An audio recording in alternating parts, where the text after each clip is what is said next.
একটা ঘোষণা করতে আপনি যদি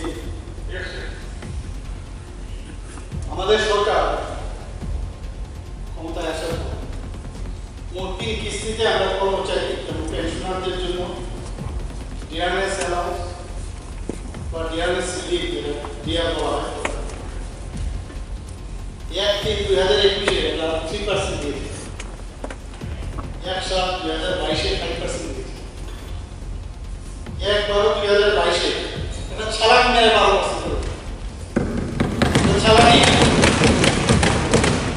এবং এতে করে 20% দিয়েছে।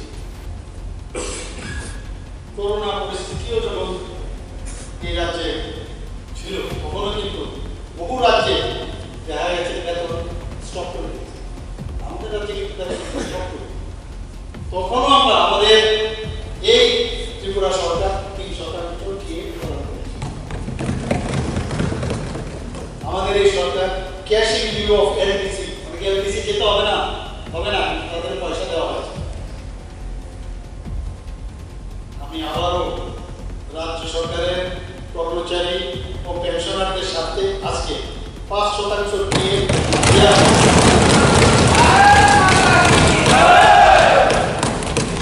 এই 5% দিয়ে দেওয়া 1 জানুয়ারি 2024 থেকে কার্যকর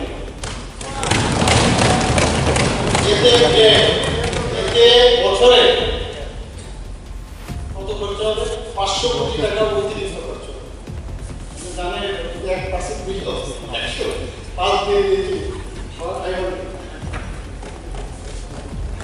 এতে করে 1,6,932 জন কর্মচারী এবং 82,000 পেনশনভোগীরা এতে